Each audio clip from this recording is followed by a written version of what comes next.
In today's video, I am making hearty and delicious beef burrito bowls. As an added bonus, this is a gluten-free meal. Hi, I'm Elizabeth. On this channel, we'll start by cooking a meal together, and then at the end, we'll sit down and count the carbs. I'd love for you to join me. Let's get started. We begin with the carb trifecta of rice, beans, and corn. I made a pot of rice, opened a can of black beans, rinsed and drained, and opened a package of frozen corn, ran it under some hot water for a few seconds. Then I set all three of these items aside while I focused on the rest of the dish. I made my own seasoning mix, quick and easy, and I can tailor to my family's palate. 1 tablespoon of chili powder, and there was some math involved here since I was using a half teaspoon measuring device which fit into the top of the spice jars. So 1 tablespoon is equal to 3 teaspoons, and 3 teaspoons is equal to 6 dips into the jar. But hey, who's counting? 2 teaspoons cumin, 1 teaspoon paprika, half a teaspoon of Italian seasoning. I eyeballed the salt and pepper, and of course my emotional support spices, 1 teaspoon of onion powder and 1 teaspoon of garlic powder. Mix this all together and set aside for later use.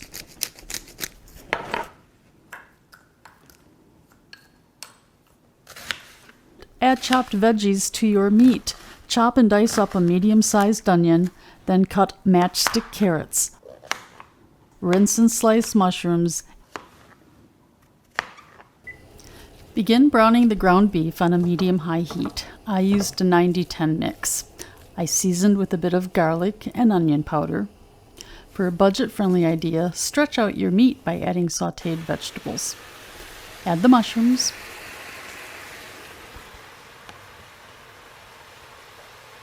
Add onions and carrots. Whoops! Looks like a few of those onions decided to jump out of the pan. You know what? They're just going to have to live on the stovetop until I clean up. Stir periodically and cover with a lid.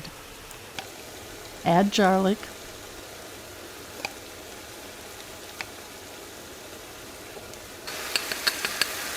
When everything is cooked, add the spice mixture.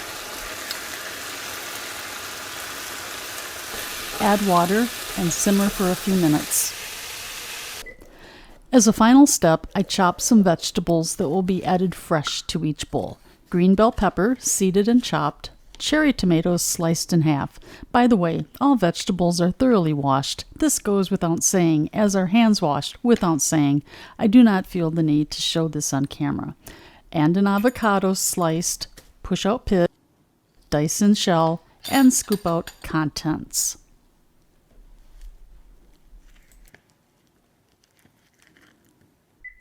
Begin plating with the trifecta of rice, corn, and beans. Add the zingy meat and vegetable mixture. Sprinkle cheese on top of this. Add your fresh vegetables. Top it off with salsa of your choosing, and enjoy.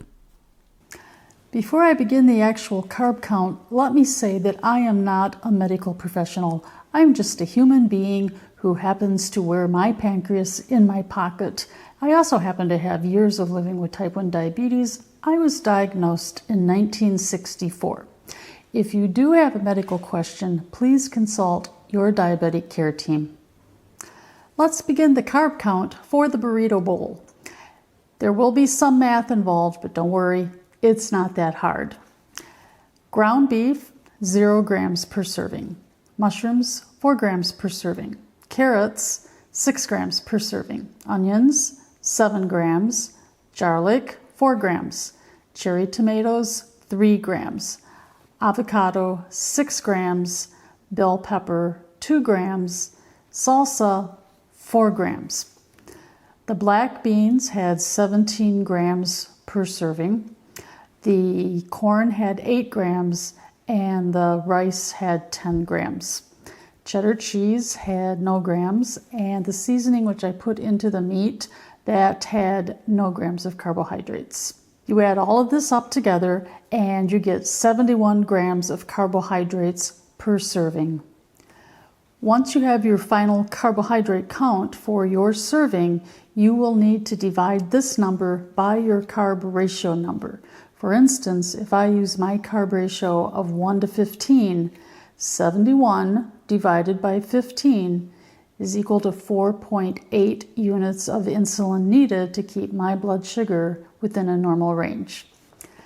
Happy carb counting, and remember, my fellow type 1s, counting carbs so our pancreas doesn't have to, one meal at a time.